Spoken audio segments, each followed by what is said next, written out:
সরিষা বাটা দিয়ে সজনে ডাঁটা সাথে ছোট মাছের চচ্চড়ি হাতে মাখিয়ে খেতে সেই লাগে। আসসালামু আলাইকুম everyone, welcome back to my channel. কেমন আছেন বন্ধুরা আপনারা? আলহামদুলিল্লাহ আমি ভালো আছি, আশা করি আপনারা ভালো আছেন। আমি রান্না করে নিচ্ছি এখানে পুঁই শাক এবং কলাইয়ের ডাল।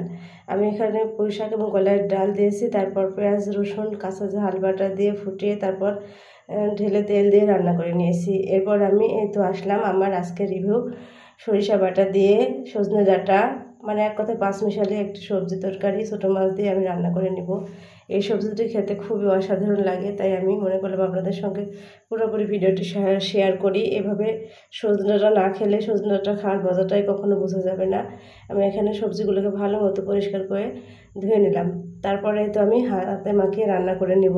এখানে আমি কুচি করে আলুগুলোকে কেটে নিয়েছি, তারপর কুচি করে পটলগুলোকে কেটে নিয়েছি, তারপরে তো সজনে ডাঁটা দিয়ে দিলাম। এবার দিব আমি একটি টমেটো কুচি। এবার আমার সবজিগুলো দেওয়া শেষ, এবার আমি ভালো মতো রান্না করে নেব। এখানে আমি দিলাম ঝাল বাটা, তারপর দিয়ে দিয়েছি কাঁচা ঝাল বাটা, তারপর দিয়ে দিয়েছি জিরা ধনিয়া বাটা, তারপর দিয়ে দিলাম পেঁয়াজ রসুন বাটা, দিয়ে আমি ভালো মতো হাতে মাখিয়ে নেব। হাতে যত সুন্দর করে মাখামাখি করে নেওয়া হবে, মনে হবে যে না আগেই আমি রান্নাটা করে নিই, এইভাবে মাখাতে হবে, তাহলে খেতে খুবই মজা লাগবে। হাতে মাখানো রান্না, এটা খেতে খুবই মজা লাগে। এটা আগেকার নানি দাদিরা রান্না করতো, সেটা দেখে আমার শেখা। এই তো তারপর দিয়ে দিলাম সরিষার তেল এবং সরিষা বাটা। এটা দিয়ে সজনে ডাঁটা না রানলে সজনে ডাঁটা যে একটা আসল স্বাদ সেটাকে বুঝতেই পারবেন না।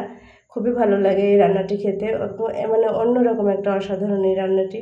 না খেলেই নয়, না খেলে কেউ বুঝতে পারবেন না যে রান্নাটি খেতে কেমন লাগে। এই যে তারপর সর্বশেষ আমি দিয়ে দিলাম সরিষা বাটা, দিয়ে আবার ভালো মতো আমি হাতে মাখিয়ে নেব। এমন করে হাতে মাখিয়ে নেব যেন আগেই মনে হবে রান্নাটি হয়ে এসছে। দেখুন আমি এত সুন্দর করে মাখিয়ে নিয়েছি। তো তারপর দিয়ে দেবো ছোটো মাছ। আমি ছোটো মাছগুলিকে আগেই সব রকম মশলা দিয়ে মাখিয়ে রেখেছিলাম। সব রকম মশলা বলতে কাঁচা ঝাল বাটা, পেঁয়াজ রসুন বাটা, তারপর সরিষার তেল এবং হলুদ দিয়ে মাখিয়ে রেখেছিলাম। তারপরে তো মিশিয়ে নিলাম, নিয়ে এবার আমি পরিমাণ মতো পানি দিয়ে রান্না করে নিব।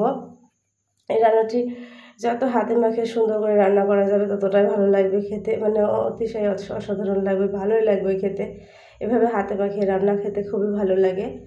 তারপরে তো আমার রান্না যখন অর্ধেকটা হয়ে এসেছে তখন কিন্তু আমি এখানে দিয়ে দিয়েছি একটা বেগুনগুলোকে সুন্দর করে আমি কেটে তারপর ওর ভিতর দিয়ে দিয়েছি। বেগুন না দিলে কোনো পুরপুরি চচ্চড়ি তরকারি যেন অসমাপ্ত থেকে যায় আমার কাছে। আপনাদের কাছে কেমন লাগে জানি না।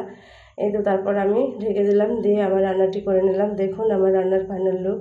দেখতে যতটা সুন্দর লাগছে খেতে ততটাই সুন্দর ছিল, অনেক মজার ছিল, অনেক মজার। আমার রান্নাটিকেও মানে ফলো করে যদি এইভাবে রান্না করেন আমার মনে হয় খেতে খুবই ভালো লাগবে। ছোটো মাছের চচ্চড়ি সরিষা বাটা দিয়ে, তারপর আমার সাথে যদি হয় সজনে ডাঁটা, ওয়াও, খেতে জাস্ট খুব ভালো লাগে। আজকের ভিডিও পর্যন্তই, সবাই ভালো থাকবেন, আল্লাহ হাফেজ।